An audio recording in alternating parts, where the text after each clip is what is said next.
हाय नमस्ते। आप देख रहे हैं मसाला बैट्स। आज की ताज़ा तरीन खबरों में आपका स्वागत है। एनसीपी नेता प्रफुल्ल पटेल, अजित पवार और अन्य पार्टी नेताओं के साथ एनडीए में शामिल होने के 8 महीने बाद सीबीआई ने एयर इंडिया, इंडियन एयरलाइंस विलय मामले में एक क्लोजर रिपोर्ट दायर की है। विलय के दौरान केंद्रीय नागरिक उड्डयन मंत्री के रूप में पटेल मामले की प्रमुख संदिग्धों में से एक थे और उनसे सीबीआई और ईडी ने पूछताछ की थी। मई 2019 में ईडी ने एक विशेष अदालत को बताया था कि श्री प्रफुल्ल पटेल बिचौलिए दीपक तलवार के प्रिय मित्र हैं, जिन्होंने कथित तौर पर 2008-2009 के दौरान मंत्री से निकटता का उपयोग करके लाभ कमाने वाले एयर इंडिया के मार्गों को निजी एयरलाइनों में बांटने में मदद की थी। भारत में विमानन कर्मी एजेंसी द्वारा 19 मार्च को राउज एवेन्यू कोर्ट के विशेष न्यायाधीश सीबीआई प्रशांत कुमार की अदालत में सीबीआई क्लोजर रिपोर्ट दायर की गई थी। कोर्ट ने सीबीआई की दलील पर विचार के लिए 15 अप्रैल की तारीख दी है। पिछले साल जून में पटेल ने राकांपा सुप्रीमो शरद पवार के साथ पटना में एक विपक्षी गुट की बैठक में भाग लिया था। हालांकि अगले ही महीने उन्हें अजित पवार और छगन भुजबल समेत पार्टी के 6 अन्य नेताओं के साथ पार्टी छोड़ दी और एनडीए में शामिल हो गए।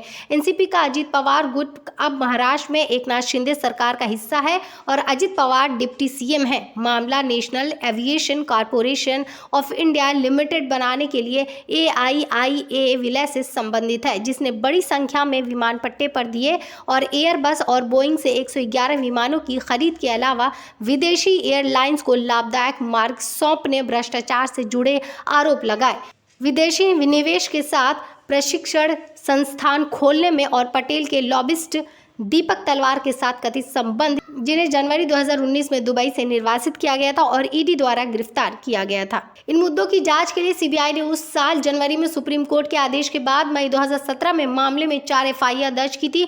दर्ज की गई पहली एफआईआर में क्लोजर रिपोर्ट दाखिल की जा चुकी है। अन्य मामलों की जाँच अभी बाकी है।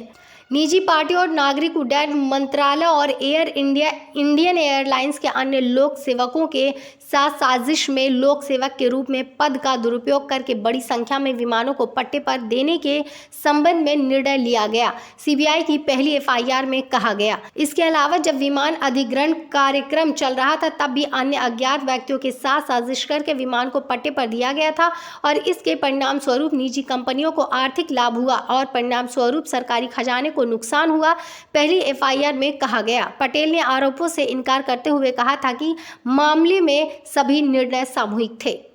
प्रफुल्ल पटेल के लिए क्लीन चिट के लिए मंच तैयार है। जी आपको बता दें कि सीबीआई की क्लोजर रिपोर्ट पहली एफआईआर से जुड़ी है, लेकिन अगर इसे स्वीकार कर लिया गया तो इससे अन्य 3 एफआईआर और विलय मामले में एक चार्जशीट पर सवालिया निशान लग जाएगा। यह पटेल की रिहाई का मार्ग प्रशस्त कर सकता है और ईडी मामले को भी कमजोर कर सकता है। प्रफुल्ल पटेल को पहले एफआईआर में क्लीन चिट देने के बाद भारतीय जनता पार्टी भ्रष्टाचार बचाओ पार्टी हो गई है। आइए इस मामले को पूरे विस्तार से समझते हैं। प्रधानमंत्री के नेतृत्व में दूसरे दलों के भ्रष्टाचार के आरोपी बीजेपी में जमा हो रहे हैं। उनका हर रैली में यह कहना कि वे भ्रष्टाचार से लड़ रहे हैं, इससे बड़ा झूठ क्या हो सकता है। बात केवल प्रफुल्ल पटेल की नहीं है, बात उनकी भी है जो ईडी सीबीआई के केस के बाद भागे भागे बीजेपी में आ गए। पीएम के बयान पर कितना हंसते होंगे ऐसे लोग।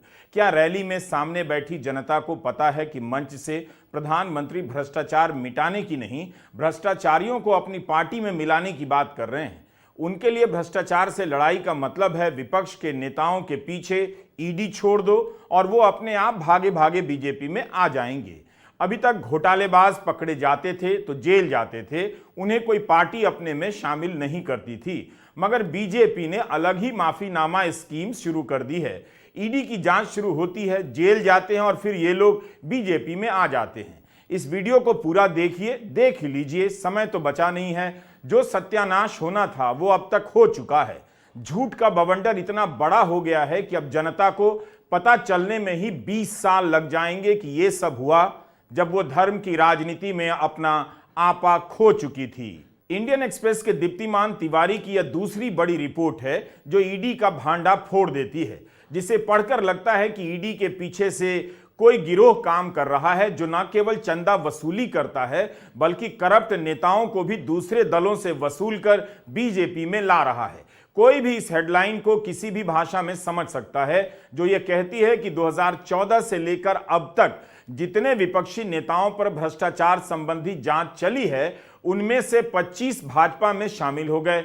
जो 25 बीजेपी में आए उनमें से 23 को किसी ना किसी प्रकार की राहत मिली, या तो जांच बंद हो गई या जांच ठंडे बस्ते में डाल दी गई। इनमें से 10 कांग्रेस से बीजेपी में आए, एनसीपी और शिवसेना से 4-4, टीएमसी के 3, टीडीपी के 2, सपा और वाईएसआर कांग्रेस के 1-1 सांसद बीजेपी में आए। सिर्फ 2 मामले ऐसे हैं जिनमें भाजपा में शामिल होने के बाद भी ईडी की कार्रवाई चल रही है। कांग्रेस की पूर्व सांसद ज्योति मिर्धा और टीडीपी के पूर्व सांसद वाईएस चौधरी के मामले में 2022 से 23 के बीच महाराष्ट्र में ईडी खूंखार हो गई। उसी दौरान महाराष्ट्र में सबसे अधिक नेता बीजेपी में आए और वहां बीजेपी की सरकार बन गई। इस दौरान एकनाथ शिंदे शिवसेना से, अजीत पवार एनसीपी से अलग होकर भाजपा के गठबंधन में शामिल हुए। महाराष्ट्र के 12 राजनेता इस सूची में शामिल हैं, जो दीप्तिमान तिवारी बताते हैं। 11 भाजपा में 2022 के बाद शामिल हुए।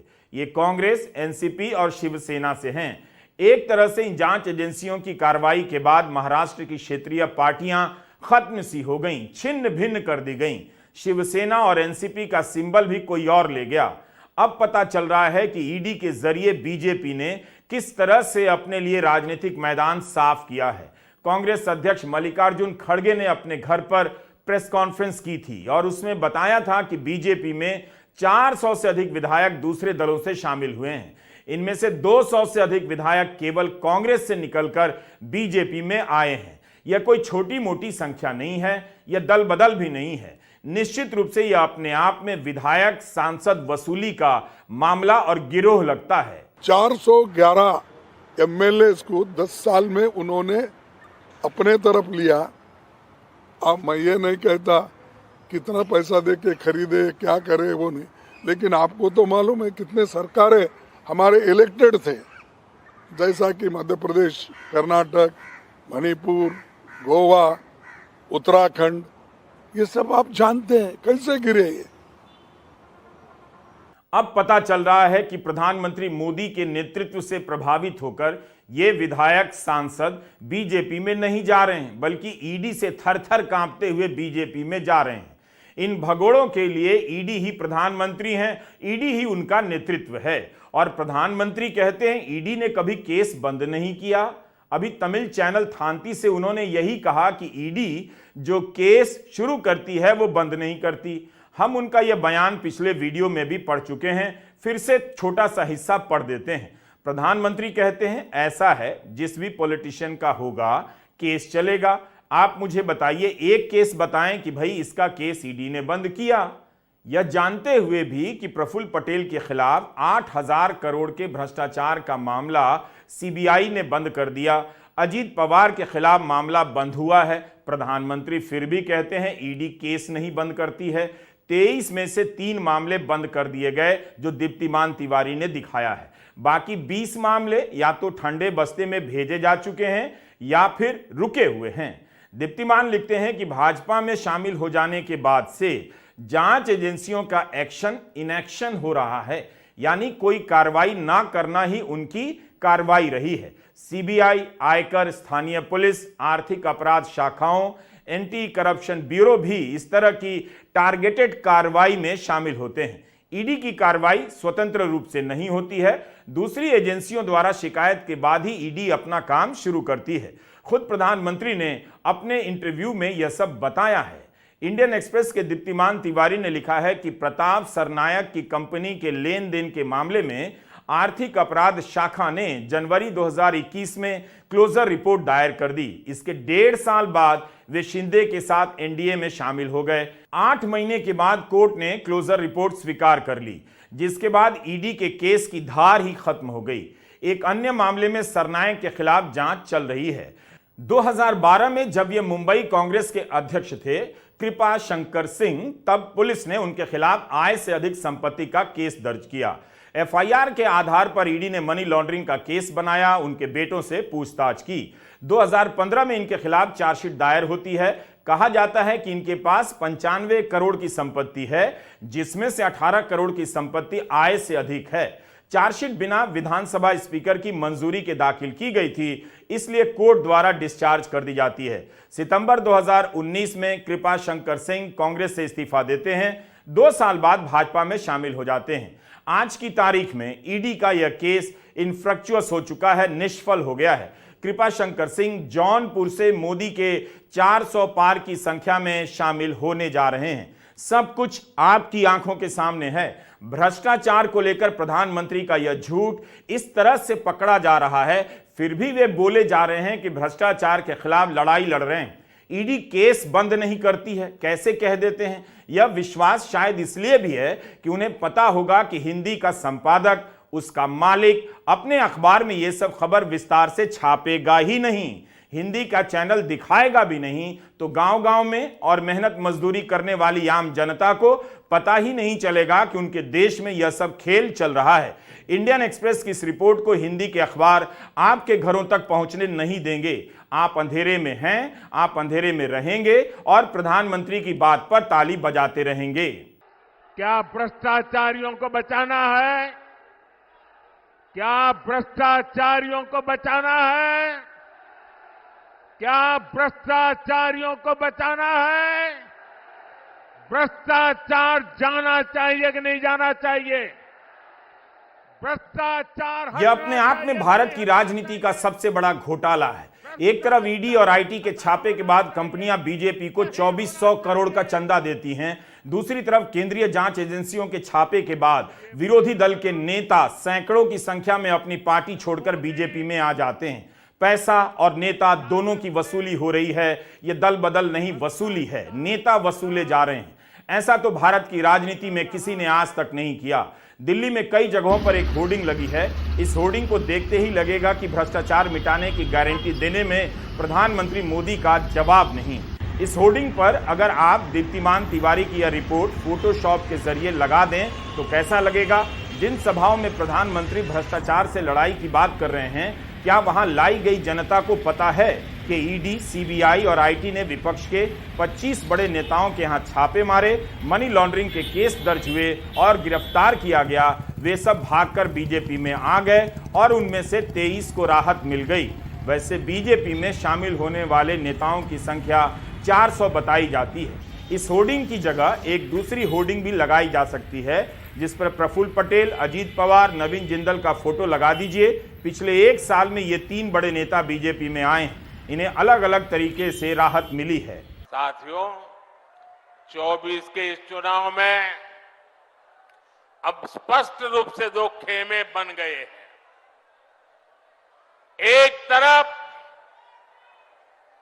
हम लोग ईमानदारी और पारदर्शिता जनता जनार्दन के सामने लेकर के आए हैं। दूसरी तरफ भ्रष्टाचारी, परिवारवादी, उनका जमावड़ा है। ये भ्रष्टाचारी मोदी को धमकी भी दे रहे हैं, दिन रात गाली भी दे रहे हैं। अब देखिए क्या खेल चल रहा है। हम हैं जो कह रहे हैं भ्रष्टाचार हटाओ, और वो कहते हैं भ्रष्टाचारी बचाओ। आप मुझे बताइए, भ्रष्टाचार हटना चाहिए कि नहीं हटना चाहिए? भ्रष्टाचार हटना चाहिए कि नहीं हटना चाहिए? भ्रष्टाचार से मुक्ति मिलनी चाहिए कि नहीं मिलनी चाहिए? भ्रष्टाचारी जेल जाने चाहिए कि नहीं जाने चाहिए? भ्रष्टाचारियों को सजा होनी चाहिए कि नहीं होनी चाहिए? ये देश की आवाज है। हर भ्रष्ट पर कार्रवाई जारी रहेगी। और तीसरे टर्म की शुरुआत में अब 2-2.25 महीने बाकी रहे हैं, बहुत कम समय बाकी रह गया है।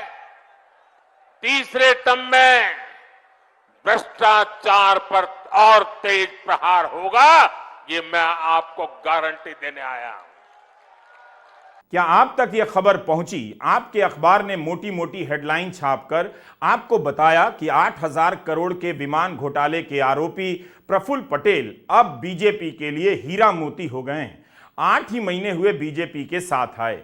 सीबीआई ने उनके खिलाफ घोटाले की फाइल बंद कर दी और क्लीन चिट दे दी। कोयला घोटाला और एयर इंडिया के विमान खरीद का घोटाला, इसके बुनियाद पर ही बीजेपी ने 2014 से पहले का राजनीतिक माहौल बनाया, चुनाव में जीत हासिल की। मगर इसके दो बड़े मुख्य आरोपी आज बीजेपी के साथ हैं। नवीन जिंदल तो बीजेपी में हैं। प्रफुल्ल पटेल और अजीत पवार दोनों पर बीजेपी ने 70,000 करोड़ के घोटाले का आरोप लगाया। मतलब यही दो आरोपी हैं जिन पर 1,40,000 करोड़ के घोटाले का आरोप बन जाता है, वो अब बीजेपी के साथ है। इतना बड़ा चेक बीजेपी में आ गया। क्या प्रधानमंत्री अपना ही बयान नहीं सुनते हैं कि उन्होंने पिछले साल जुलाई में भोपाल में एनसीपी के इन घोटालों को लेकर क्या कहा था? अगर मैं एनसीपी की बात करूं तो एनसीपी पर भी करीब करीब 70,000 करोड़ रुपए के घोटालों का आरोप है। महाराष्ट्र स्टेट कोऑपरेटिव बैंक घोटाला, महाराष्ट्र सिंचाई घोटाला, अवैध खनन घोटाला, इनकी लिस्ट भी बहुत लंबी है। इन पार्टियों के घोटालों का मीटर कभी डाउन ही नहीं होता। अब यही लोग बीजेपी के साथ हैं। अजीत पवार, प्रफुल्ल पटेल बीजेपी के साथ जाकर ईमानदार हो गए। जनता धर्म का कटोरा लेकर बैठी है या देखने समझने के लिए तैयार ही नहीं कि उसके साथ कितना बड़ा छल हुआ। कम से कम यही सवाल कर लेती कि केवल भ्रष्टाचारी ही बीजेपी के साथ आए हैं या 1,40,000 करोड़ का चेक भी साथ लाए हैं। वैसे 2G घोटाला भी एक बड़ा मुद्दा था, लेकिन चंदे का धंधा घोटाले में यह रिपोर्ट आई तो सही कि सैटेलाइट स्पेक्ट्रम की नीलामी होनी थी, मगर नीलामी नहीं हुई। नीलामी की प्रक्रिया समाप्त कर दी गई और जैसे ही समाप्त हुई, एयरटेल भारती ने नीलामी हटाने से पहले और बाद में बीजेपी को 150 करोड़ का चंदा दे दिया। उसके बाद एयरटेल के समूह की कंपनी को स्पेक्ट्रम के लिए अप्लाई करने का लाइसेंस मिल जाता है। लेकिन यह खबर भी आप तक मोटी मोटी हेडलाइनों के साथ नहीं पहुंची होगी। आपके अखबार और चैनल ने आपके साथ धोखा किया है। खुद बीजेपी ने आरोप लगाया था कि जब प्रफुल्ल पटेल नागरिक विमानन मंत्री थे 2005-06 के बीच, तब एयर इंडिया और इंडियन एयरलाइंस के लिए 111 विमान खरीदने का करार हुआ। विमान की जरूरत नहीं थी, मगर रिश्वत की लालच में यह खरीद की गई और 70,000 करोड़ का घोटाला हुआ। प्रफुल्ल पटेल को लेकर तब के मीडिया और आज के गोदी मीडिया ने अनगिनत रिपोर्ट की है। लेकिन जब क्लीनचिट की खबर आई, सीबीआई के जांच बंद करने की खबर आई, तो बहुत साधारण तरीके से इन खबरों को निपटा दिया गया। पुरानी खबरों और आरोपों का विस्तार से वर्णन नहीं किया गया। जनता को याद ही नहीं दिलाया गया कि उसे किस तरह से बेवकूफ बनाया गया है। क्या प्रफुल्ल पटेल इतने लोकप्रिय नेता हैं कि उनके बिना बीजेपी को 400 सीट नहीं आएगी, इसलिए चुनाव शुरू होने के बाद सीबीआई ने उनके खिलाफ यह जांच बंद कर दी? क्या बीजेपी ने इस बात के लिए देश से माफी मांगी है कि उसने 2011 के साल से एयर इंडिया और इंडियन एयरलाइंस के लिए खरीदे गए विमानों को लेकर 70,000 करोड़ के घोटाले के आरोप लगाए हैं? बार बार प्रफुल्ल पटेल का नाम लिया है, कई बार संसद में चर्चा के लिए नोटिस दी। बीजेपी के नेताओं ने अनगिनत प्रेस कॉन्फ्रेंस किए। अब उस घोटाले का चेहरा यानी प्रफुल्ल पटेल करप्ट से ईमानदार हो गए, एनसीपी के रास्ते बीजेपी के पार्टनर हो गए। हम 2011 के एक प्रेस कॉन्फ्रेंस का वीडियो दिखाना चाहते हैं। बीजेपी के नेता राजीव प्रताप रूडी कितनी गंभीरता से बता रहे हैं। तब तो विपक्ष के पास न जाने कहां से डॉक्यूमेंट भी मिल जाता था। आज चुनावी चंदे का सारा दस्तावेज सामने है, मगर कोई अखबार छापता तक नहीं। लेकिन आप इस हिस्से को जरूर सुनिए। और मैं आज आपको एक कागज भी सर्कुलेट करूंगा, क्योंकि कहीं ना कहीं एक जिम्मेवारी तय करनी है। और मैं अपने मित्र श्रीकांत जी से कहूंगा कि जो वो अंतिम निर्णय था, हम जानते हैं कि शुरू में ये तय हुआ था कि एयर इंडिया के लिए 18 विमान खरीदे जाएंगे 2004 में, जिसमें 18 छोटे विमान और 10 मीडियम कैपेसिटी के विमान खरीदे जाने थे 2004 में। और ठीक एक वर्ष के भीतर ये 28 की संख्या बढ़ करके, मैं फिर से दोहराना चाहूंगा कि एक वर्ष के भीतर 28 की संख्या बढ़कर के 68 हो गई, और उसमें 53 विमान फर्म बेसिस पर, जो बहुत महत्व रखता है क्रय के लिए, और 15 विमान खरीदे जाने थे ऑप्शनल बेसिस पर। किस आधार पर एक समिति ने, और वो समिति किसकी अध्यक्षता में थी वो मैं बताना चाहूंगा। ये समिति जो एम्पावर्ड ग्रुप ऑफ मिनिस्टर्स था, this was headed by mister Chidambaram, then as the finance minister.